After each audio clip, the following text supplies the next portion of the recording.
여러분 안녕하십니까? 오늘은 4강에 이어서 제5강 후발적 불능에 대한 키워드 학습을 시작하겠습니다.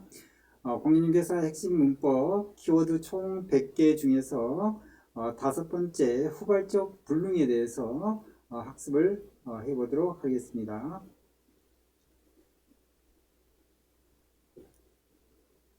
자, 여러분께서 구독과 좋아요 부탁하고요. 자, 후발적 불능은 크게 세 가지로 압축을 할 수가 있는데요. 채무 불이행, 이연 부담, 채무자 주의, 이 용어들에 좀 눈여겨봐야 되는데요. 채무 불이행하고 불법 행위하고 다르지요. 이연 부담을 누가 지느냐, 그리고 채무자 주의, 이런 용어들을 공부를 해야 되고요.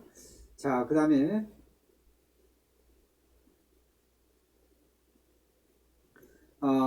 후발적 불능은 A와 B 사이의 법률행위인 계약에 의해서 후발적 불능이 나올 수가 있는데, 자, A와 B가 서로 계약을 단독주택을 매도하고 매입하기로 계약을 했습니다. 이 경우에 계약이 성립할 당시에 원시적 불능이 있을 수가 있고요.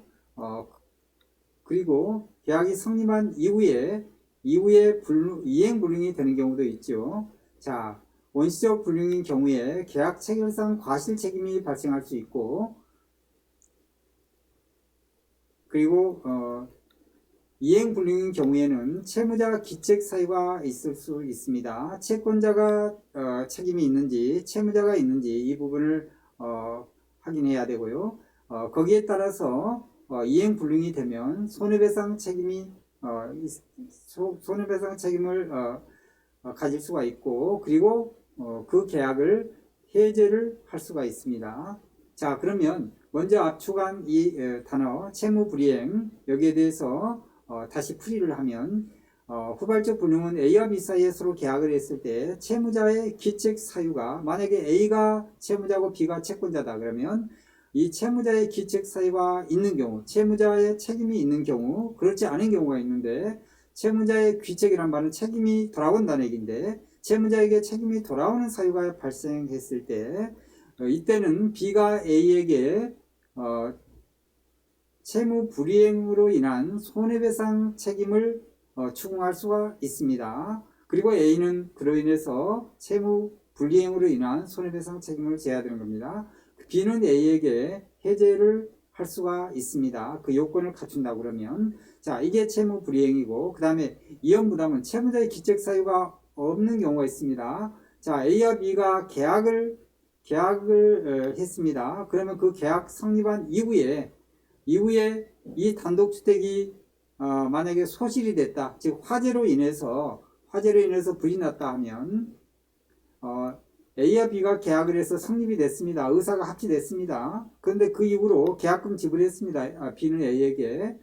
그런데 이 단독주택이 A의 기책사유가 있는 가운데서 이게 화재로 인해서 소실이 되는 경우가 있고, 기책사유가 없는 경우에 화재가 자연재해나 이런 걸로 인해서 화재가 발생해서 이 단독주택이 소실이 될 수 있습니다. 즉 목적물이 훼손이 되거나 소실이 될 수가 있습니다.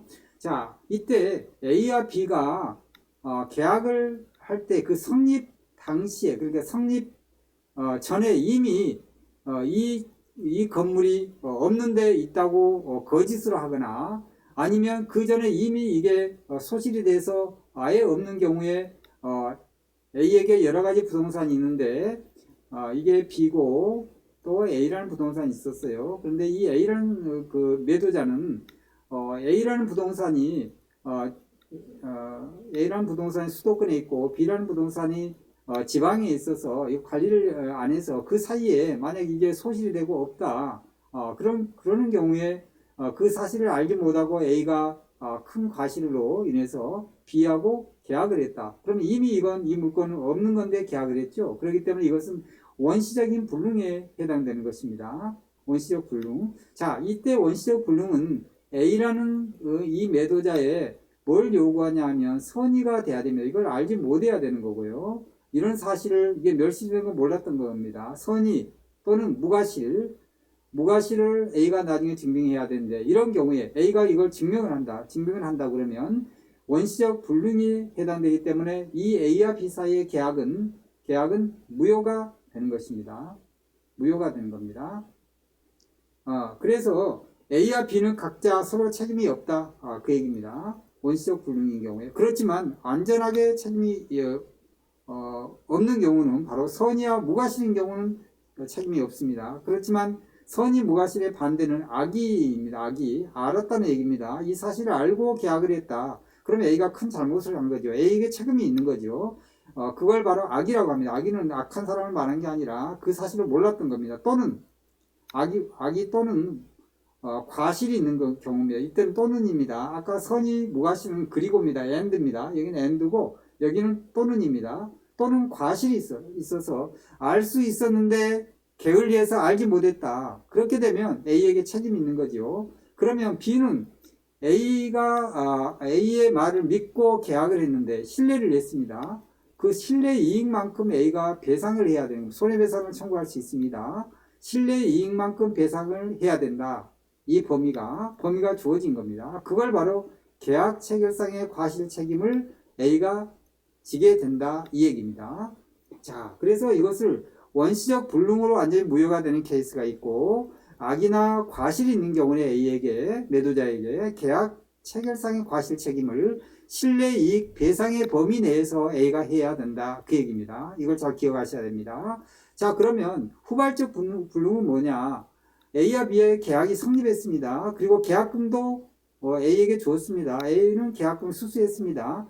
그리고 계약을 한 이후로 잔금을 치르기 전에 A라는 단독주택이 화재로 인해서 소실이 됐는데 여기서 중요한 것은 이게 자연재해나 피할 수 없는 그런 어떤 재해로 인해서 어쩔 수 없이 이게 소실이 되는 경우가 있고 A의 어떤 과실로 인해서 A의 책임으로 인해서 이게 소실이 되는 경우가 있습니다. 그래서 이 기책 사유가 A에게 있느냐 없느냐에 따라서 책임의 범위가 달라진다. 책임을 추궁할 수 있느냐 없느냐 이게 좀 달라지는 겁니다. 자, 그러면 이 A에게 채무자의 기책 사유가 있다 그러면 이 기책 사유는 여러 가지가 있는데요. 이행 불능인 경우가 있고 이행 지체가 되는 경우가 있습니다. 그리고 불완전 이행인 경우가 있습니다. 자, 이행 지체인 경우에 A가 B에게 B가 A에게 잔금을 지급을 했어요. 그런데 소유권을 이전하지 않은 가운데서 이 단독주택이 소실이 될 수가 있죠. 그럴 때는 지체 중에 한다고 그러면 이건 A가 책임을 져야 되는 겁니다. 그 경우는 B는 A에게 손해배상을 청구할 수 있고 채무 불이행으로 인해서 손해배상 책임을 추궁할 수가 있는 겁니다. 자, 그러면 이행 불능인 경우도 두 가지가 있습니다.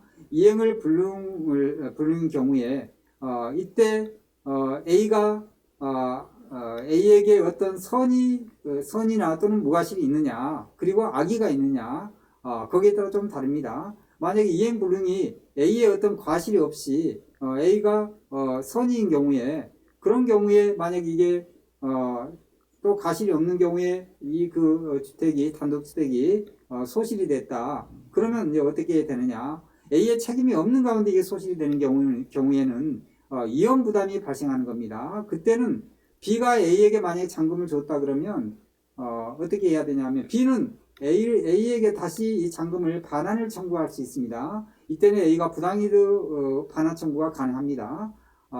그래서 다시 원상으로 돌아가야 되고 그 대신 B는 채권을 잃게 되죠. A라는 소유권 이전 등기를 해야 되는데 그걸 못하게 되니까 이 단독주택을 물건을 받지를 못하게 되니까 그 부분에 대해서는 각자 이혼 부담이 발생을 할 수 있다. 그런데 우리는 채무자가 이혼 부담을 한다. 이렇게 이제 보는데 A도 채무자가 될 수 있고 B도 채무자가 될 수 있죠. 그래서 이혼 부담을 안게 된다. 그 얘기입니다. 즉 이행 불능에 있어서 A의 과실이 없을 때 얘기입니다. 그럴 때는 각자 원상태로 돌아간다는 얘기죠. 계약금 다시 받고 그리고 이 물건을 소유권 이전할 수 없는 상태에서 끝나는 겁니다. 그렇지만 이행 불능에서 어떤 과실이 있습니다. A에게 어떤 과실이 있고 A가 악의가 있고 또 책임을 져야 되는 상황이 발생을 할 수가 있죠. 그럴 때는 어떻게 해야 되느냐 하면 B는 A에게 손해배상을 청구를 할 수가 있죠. 채무 불이행으로 인해서 손해배상을 청구할 수 있습니다. 그게 바로 1번에 해당되는데요. 채무 불이행으로 손해배상을 청구할 수 있고, 또 하나의 카드는 B는 A의 과실이 있거나 또는 책임이 있을 때 얘기입니다. B는 또는 A에게 해제권을 발동할 수 있습니다. 해제권을 행사할 수가 있습니다. 그러면 계약이 해제가 되면 원상회복이 되는 거죠. 원상회복이 되면 다시 계약금을 다시 반환받을 수가 있는 거고, 또 그 외에 거기에 파생되는 여러 가지 손해가 많이 발생했다 하면 손해배상 청구도 할 수 있습니다. 그리고 채무 불이행으로 인한 손해배상의 범위 안에 다 들어간다고 볼 수가 있습니다. 손해배상 청구 해제권 발생 가능하다. 그 얘기입니다. 그래서 이건 A에게 후발적 불능이냐 원시적 불능이냐 이 차이가 있고요. 후발적 불능인 경우에 이행불능에 빠질 수가 있는데, 이행불능인 경우에 A에게 책임이 있느냐 없느냐, 거기에 따라서 책임이 있으면 책임이 있는 경우에 B가 채무 불이행으로 인한 손해배상과 해제권을 행사할 수 있다 그 얘기고, A에게 과실이나 그런 책임이 없어요. 그리고 선이에요. 무과실이에요. 그런 경우에는 이연부담을 B는 잔금을 계약금을 다시 받을 수가 있고, 그 대신 소유권을 넘겨받지 못하게 되는 거죠. 그래서 만약에 B가 채무자다 그러면 채무자가 그 상태에서 이연부담을 안게 되는 거고, A도 만약에 채무자다 그러면 A도 채무자가 될 수 있죠. 서로 쌍방간의 채무자 채권자가 될 수가 있는데 A도 채무자 입장에서는 이연부담을 안게 된다. 그 얘기입니다.